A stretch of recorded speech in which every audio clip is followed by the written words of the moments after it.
이번 시간은 부동산 거래 신고 등에 관한 법령 내용 중에서도 특히 외국인 등에게만 특별히 적용되는 특례 규정이 있습니다. 한 문제가 나오는데요. 테마 54를 보겠습니다. 이 테마 54는 우리나라 사람에겐 적용되지 않고 외국인 등에게만 적용되는 특례 규정인데요. 이 특례 규정 중에서 물론 외국인도 우리나라 토지, 건물, 입주권, 분양권에 대한 매매 계약이나 공급 계약이면 부동산 거래 신고해야 돼요. 근데 우리나라 사람은 부동산 거래 신고 의무만 있고 그 외에 다른 추가 신고 의무는 없어요. 그렇지만 외국인은 토지, 건물, 입주권, 분양권에 대한 매매 계약, 공급 계약은 부동산 거래 신고를 해야 되고, 또한 부동산 등에 대한 매매 계약 또는 공급 계약이 아닌 이유로 취득했을 때는 별도로 취득했다라는 신고를 해야 될 의무가 외국인에게만 특별히 별도로 취득 신고 의무가 있습니다. 그리고 우리나라 사람은 군사시설 보호구역 등의 토지를 취득한다 하더라도 계약하기 전에 허가를 받을 의무가 없어요. 근데 외국인은 우리나라 토지를 외국인 등이 취득하게 되면 우리나라가 국익에 영향을 주는 중요한 토지가 있어요. 즉 군사 관련 토지, 문화재 관련 토지, 생태 경관 토지, 야생 생물 특별 보호구역 내의 토지를 취득하려면, 이런 토지를 취득하려면 이 토지를 취득하기 위해서는 먼저 토지 취득에 대한 허가를 받아야 될 의무가 있어요. 그래서 계약을 체결하기 전에, 외국인은 계약 체결하기 전에 먼저 취득 허가부터 받아야 되는 의무 규정이 있는데, 이런 것은 우리나라 사람에게는 적용되지 않고 외국인 등에게만 특별히 적용되는 그런 내용이 되겠습니다. 그럼 1번부터 볼게요. 부동산 등 취득 신고, 계속 보유 신고. 그 다음에 2번 토지 취득 허가. 이거 두 가지인데 그중에서 1번 취득 신고 의무부터 하나하나씩 정리할게요. 자, 외국인 등에게만 적용됩니다. 외국인 등이 취득 신고를 할 때 신고 의무가 있는 경우는, 외국인이 우리나라 토지를 취득을 한 이유가 매매계약, 공급계약을 제외한 나머지를 이유로 취득했는데 그 이유가 계약인 경우 있어요.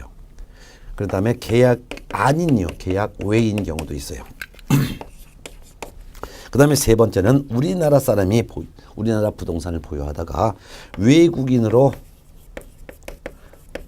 국적을 변경하여 외국인이 된 상태에서 계속 우리나라 부동산 등을 보유하는 경우가 있는데, 이런 경우에 각자 신고 의무가 있다 이거예요. 외국인도 토지, 건물에 대한 매매계약, 공급계약은 부동산 거래 신고해야 되지만, 이 지금부터 공부하는 건 외국인에게만 특별히 적용되는 특례 규정에서 신고 의무는 매매계약, 공급계약을 제외한 어떤 계약, 교환 계약을 통해서 우리나라 부동산을 외국인이 취득했거나 또는 증여 계약을 통해서 우리나라 부동산을 취득했을 때는 이 계약을 체결한 날로부터 60일 이내에 별도의 신고 의무가 있어요. 이 신고를 취득 신고 의무라고 하는 거예요. 매매계약, 공급계약을 제외한 나머지 계약인 경우 계약일로부터 60일 이내 무슨 신고? 취득신고. 60일 이내 신고하지 않거나 또는 거짓으로 신고를 했을 때는, 이때는 300만 원 이하의 과태료가 부과돼요. 자, 신고할 때 신고하는 방법은 신고서를 작성해서 계약이니까 계약서를 복사해서 첨부해서 신고관청에 제출하는 거예요. 그럼 신고를 받은 신고관청은 이때 제출은 방문해도 되고 또는 이제 전자문서 선택할 수 있는데, 신고를 받은 신고관청은 신고를 했다라는 확인증을 지체 없이 외국인에게 발급해 주는 거죠. 네. 그렇지만 주의할 것은 외국인이 계약 중에서도 외국인이 만일 부동산 등에 대해서 매매 계약 또는 공급 계약을 체결했을 때는, 이때는 계약일로부터 60일 이내에 신고를 해야 될 의무가 있지만, 이때 신고 의무는 취득 신고를 하지 않고 부동산 거래 신고 의무라고, 부동산 거래 신고 의무. 60일 내에 부동산 거래 신고하지 않았을 때는 500만 원 이하의 과태료. 만일 거짓 신고했을 때는, 이때는 취득한 가액에, 즉 취득한 금액의 100분의 5 이하의 과태료. 이렇게 차이가 좀 나죠. 제재사항에서. 요거. 자, 계약 외로 취득했다는 외국인이 그건 뭐냐면 계약이 아닌 이유. 즉 상속 또는 경매, 판결, 뭐 환매권 행사, 환매권을 행사한다. 이런 경우는 계약이 아닌 이유죠. 이럴 때는 취득일로부터 계약 외의 원이니까 이때는 취득을 했어요. 취득을 한 날로부터 6월 이내에 신고해야 되는데 이 신고도 취득 신고라 그래요. 취득 신고. 자, 물론 상속에서의 취득일이란 상속 개시일 즉 사망한 날. 경매에서는 낙찰 대금을 다 완납한 날. 뭐 판결이면 형성 판결은 판결을 받은 날. 이행 판결은 등기한 날. 환매권 행사는 환매권 행사한 그날이 바로 취득일이죠. 이때부터 60일 이내 신고. 6월 이내 신고해야 되는 거예요. 6월 이내 신고해야 되는데 신고하지 않거나 또는 거짓으로 신고했을 때 이때는 100만 원 이하의 과태료가 신고한청에게 신고한청에 부과하죠. 이것도 신고하는 방법은 똑같습니다. 계약으로 신고하는 방법과 똑같이 신고서를 제출하고 여기다가 취득 원인서를 제출하여 신고한청에 방문 전자문서 제출하면 신고 확인증을 지체시 발급해 주는 것은 요거와 똑같습니다. 근데 왜 우리나라 사람이 부동산을 가지고 있다가 외국인으로 국적을 변경하여 계속 보유할 때는 외국인으로 변경된 날로부터 6개월 이내에 신고해야 되는데 이 신고를 계속 보유 신고라고 명칭 붙인 거예요. 계속 보유 신고 의무가 있다 이거예요. 예, 6개월 이내에 신고하지 않거나 또는 거짓으로 신고했을 때 이때는 그냥 100만 원 이하의 과태료가 부과됩니다. 계속 보유 신고하는 방법도 신고서에다가 외국인으로 국적이 변경됐음을 증명하는 서를 첨부하여 신고관청에 방문 또는 전자문서로 제출하면 됩니다.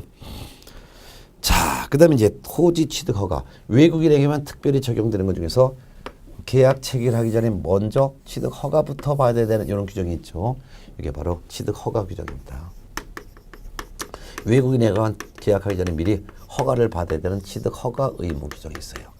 자, 이건 뭐냐면은 외국인이 우리나라 토지를 취득하더라도 우리나라 토지 중에서도 4가지 구역, 군, 문, 생, 야 이거 외워두셔야 합니다.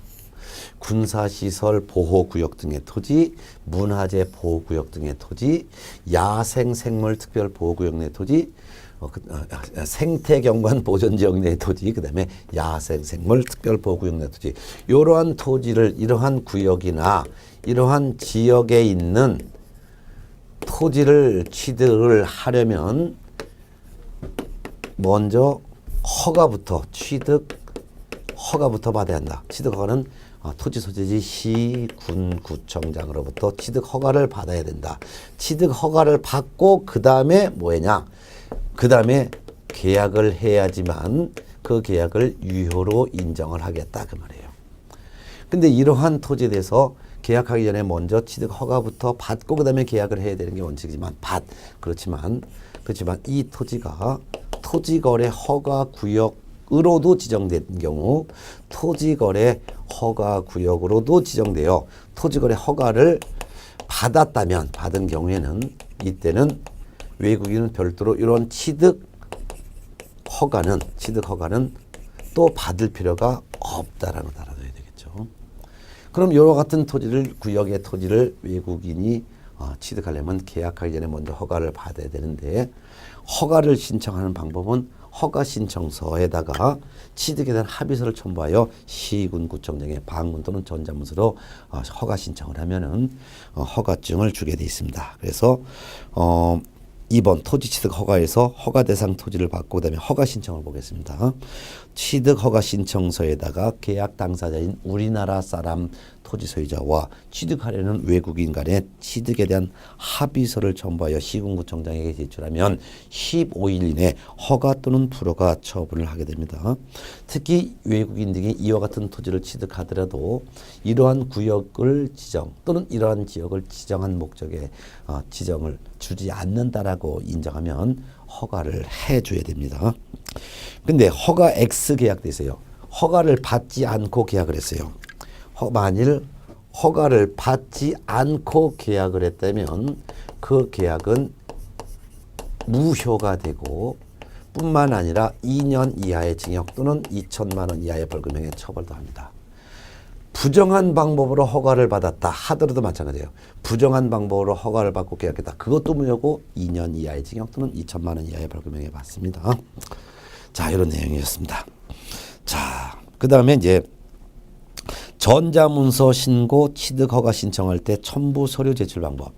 이와 같은 취득 신고할 때 신고서에 계약서 첨부, 계약 외인 경우는 신고서에다가 뭐 판결이면 판결문 첨부 해야죠. 요런 것들. 국적 변경에 따른 계속 보유 신고는 신고서를 낼 때 외국인으로 국적이 변경됐음을 증명하는 국적 변경 서류, 이거 내는 것이죠. 요런 서류들. 허가 신청할 때는 허가 신청서를 작성해서 제출하면서 거기다가 취득에 대한 토지 취득에 대한 합의서를 첨부하는 거죠. 합의서 첨부해서 이를 제출하잖아요. 이때 첨부하는 서류를 전자문서로 할 때는 첨부할 수가 없잖아요. 그렇기 때문에 만일 취득신고, 계속보유신고, 허가신청을 전자문서로 했다면 첨부하는 서류인 계약서, 판결문, 국적변경서류, 취득합의서 이런 것들은 별도로 모사 전송 방법, 즉 팩스 또는 우편으로 보내줘야 돼요. 14일 이내에. 그 뜻입니다. 그래서 전자문서로 신고서 또는 전자문서로 취득 허가 신청서를 제출하는 경우 첨부하는 서류는 신고 후 또는 신청 후 14일 이내 우편으로 또는 모사 전송 방법으로 신고관청에 별도로 제출해야 합니다. 그 다음에 이제 신고관청의 후속 조치로서 1. 신고관청은 신고 내용을 매 분기 종료일로부터 1개월 이내 시도지사에게 제출을 하고 이 경우 시도지사에게 제출해야 되는데 다만 특별자치시장 즉 세종시장만은 국토교통부 장관에게 직접 이와 같은 신고 내용을 제출합니다. 또한 2번 신고 내용을 제출받은 시도지사는 제출받은 날로부터 1개월 이내에 그 내용을 국토교통부 장관에게 또 제출을 해야 된다라는 것도 알아두면 되겠습니다.